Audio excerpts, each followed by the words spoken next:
Welcome back to the Imaginary Gallery. It's TJ, your host. Narcissist Trash Talk.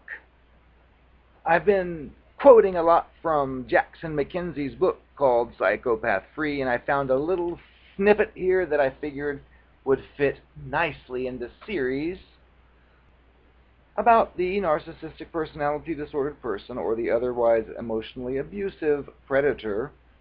So for this particular video, I will cover Jackson's viewpoint, and then I'll expand upon it with my own. It's called the robot. But because these creatures have no identity of their own, they are able to become exactly what their target seeks in a romantic partner. You may notice a short observation period during which they enthusiastically declare just how similar the two of you are. During this time, they're simply listening to you as you describe your hopes, as you describe your dreams, and then producing an exaggerated mirror image of everything you've shared with them. They use this manufactured connection to build immediate trust, quickly, leading you to believe that you've found the perfect soul mate. Wrong. They appear to be fascinated with every single thing about you. On every level, they text you on a minute-by-minute basis. And they post all over your Facebook, oh, I love this picture, oh, I love that picture, oh, like, and so on. And then this person begins to consume your entire life.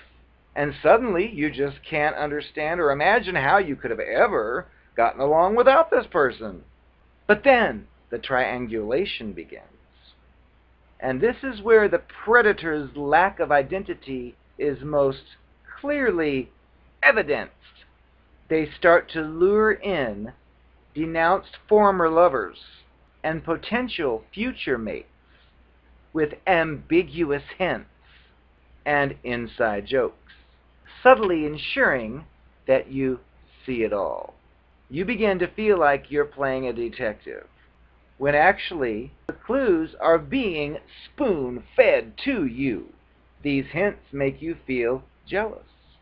You'll feel crazy as you watch your soulmate openly idealize other targets. But the strangest part of it all is that this person's persona changes drastically in order to match up with the new targets, much like it matched up with yours at one time.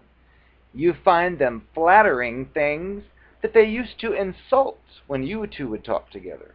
You'll find them laughing at jokes that are just not funny, and transforming their entire personality to become a person you do not even recognize.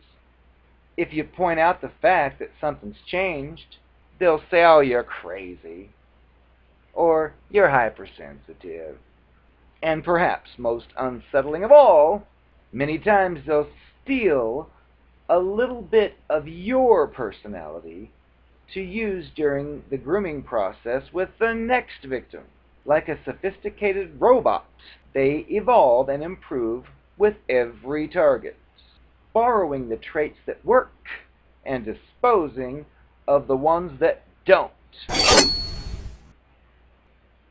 Now, as far as my personal experience with this, I have encountered this phenomenon on many occasions, where I meet a new person, and naturally I'm a personality that is there. It's not something manufactured or phony, it's just there. And one of the rules I've made the mistake, I guess, to tell one of them was, when I meet somebody new, I let all the weirdness out.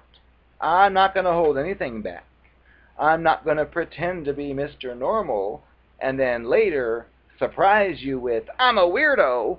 No, but the thing is, I've learned later after looking at it all, I'm basically describing the exact opposite of what these robot creatures are. Because think about it, they start out silent and quiet as they soak in things about you, and then they mirror it back, which means from the start they're phony. Yet here I am saying, yeah, when I meet somebody new, I let it all out because I'm not going to be some fake person who's normal and then next week let out the crazy, because that's pointless. And it just shows a difference in moral standards, because clearly to the psychopath slash cluster B, that's their whole business. That's the whole way they operate, which is to be phony. And here I am, not even knowing this, saying, I'm not going to be phony because that's not real, which who knows how that affects them, because to them, which of course they won't say, but they're thinking, oh dear, that's the opposite game plan that I use than what I use. But so be it, who cares? I will do that. So in my daily life, I have specific little sayings I might use, or inflections, or phrases, or mispronounced words, such as, I need to wash my hair. Would you give me that washcloth? Even though I know the word is wash. But I'll just say goofy stuff like that because I grew up in a family where they said wash. And I used to challenge them like, oh, well, there's no R in that word. Why are you saying wash? But that's just part of who I am. Just let it all out, because others might be like, oh, I have to be sure to say wash. And I'll just say wash for fun because I think it's disgusting, but it's also funny. I can laugh at it, and that's another thing. They can't laugh at themselves, which I can. I knew I grew up hearing the word as wash, but I just make fun of it now, like, oh yeah, let me wash your hair, honey. But I know what the real word is. Brain wash. But yes, I've noticed with a few of these that they are pretty quiet at first, and they are assessing every little piece, and they're looking, if you bring them to your house, they're looking around at every little detail they can find. They are quiet at first because they don't want to let their identity be known yet, and then once they slowly start to unfold it, it's strangely and eerily similar to yours. And you, of course, being a genuine person, will sometimes you'll be able to tell that this person's faking it. They're not doing a very good job, which I have had the opportunity to see a few of those. And in fact, it got to a point where I would even say, look, you're not doing so great of a job of pretending to be A, B, and C, so why don't you knock it off? But of course, that's met with, I don't know what you're talking about. This is who I am. So, again, pointless to argue with these people. But yes, they'll listen to your dreams and your ideas. And I make the mistake, or I used to make the mistake, of sharing all this because I just had that unconscious idea that basically everybody wants the same things, so I'll express what I like and want, but that's not the case when you're dealing with these types of critters. But it's also easy when you hear the things you've said back to you to think that maybe there's a chance this person really does feel the same way, even though it's not likely. But we don't want to believe that if they're giving us wonderful gifts and compliments and they're love bombing and doing things we really enjoy. So we sometimes give them the benefit of the doubt. And then we notice how they're constantly there. And like in my experience, I've known new people that I thought, wow, I really like this person. And then try to call them the next day and they're gone for several days or weeks, and then eventually, oh, sorry, I was busy. And when you meet one of these creatures, they're nothing like that at the beginning. They're right there at any moment, any time, even more than you want them to be. So that's a nice change or contrast to what I was used to as far as unreliable people who just would be like there for a few days and then gone and then come back, and then it's just different. And then, of course, they appear to be fascinated. However, after a few times around this game, I noticed a few of them that do act fascinated and say things like, oh, I'm in love with you. And if it's way too soon in the interaction, a lot of times I'll test them. It's like, oh, really? Really? You're in love after a week? And I'll ask them, oh, then why don't you do me a favor? Tell me exactly, in 1,000 words or more, what it is you love about me. And of course, they cannot give you 1,000 words worth. They'll basically focus on the obvious, like whatever they know. Basically, whatever they know about you will become what they love about you, which is phony.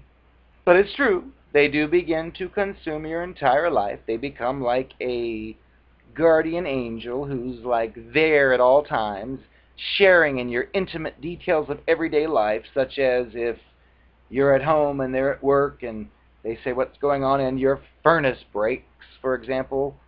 Well, you got somebody on your phone asking what's going on, so you might be tempted to say, oh, my furnace broke, oh dear. And then they'll, of course, say, oh, well, let me help you with that, oh, let me fix this, or and they'll just take any opportunity they can to bring themselves closer to you.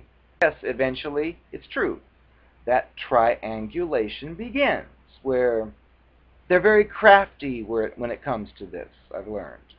With the triangulation, for example, if they're friends with somebody that you don't know, but you've heard something supposedly that other person said about you, well, chances are you may challenge it thinking, well, that's not true.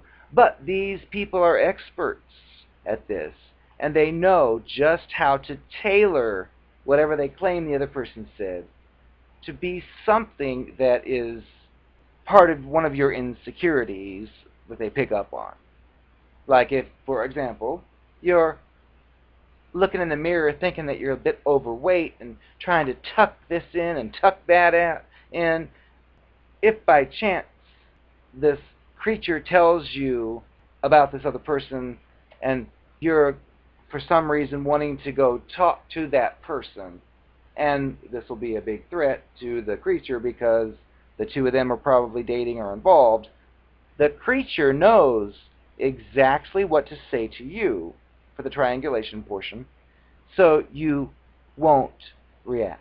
So you won't do anything. Like the weight thing. If you say, I'm going to go talk to her, I think I want to find out what she's talking about. If she really said that, I want to know what she's talking about. And then you'll be told, well, go ahead and talk to her if you'd like, but I wouldn't advise it. And I'll be like, well, why not? Well, she called you a pig. Or something like that, which if you really have an insecurity about weight, it's very doubtful you're going to walk up to a complete stranger and say, excuse me, did you say that I was a pig? You just wouldn't. It's just they just know how to set this stuff up. I mean, you could, but it's very unlikely because it's something that you wouldn't do. I mean, it's just because let's just say they didn't say what they said, and here you are going up to a stranger. Did you just call me a pig?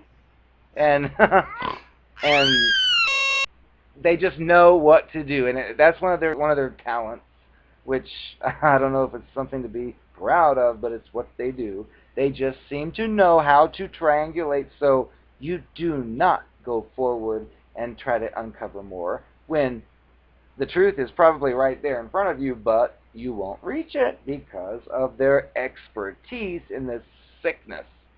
And then Jackson would talk about how I have had a few of those where in the beginning when I first meet the person, they're talking about how horrible their ex was and how abusive. And like with one I knew, for example, well, he was trying to get me to let him move into my home, and I thought, we've known each other how many weeks?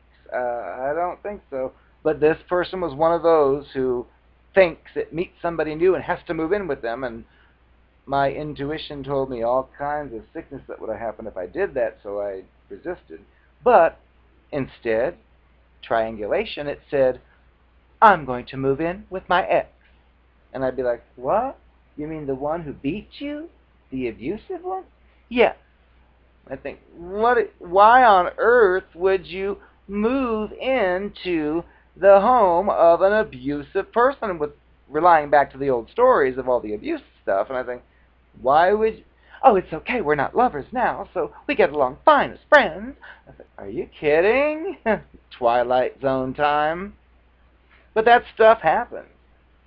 And then, of course, they, as Jackson says, spoon feed the subtle hints that things are going on fishy, and you end up being the detective, which, with a few of the ones I knew, I was like freshly out of psychopathic nonsense, and so I didn't care what they did. And I expected they were doing everything and anything they could, but eventually got pulled in and sucked into the labyrinth and actually started to care. And yes, I became detective, and yes, I uncovered all kinds of sickness.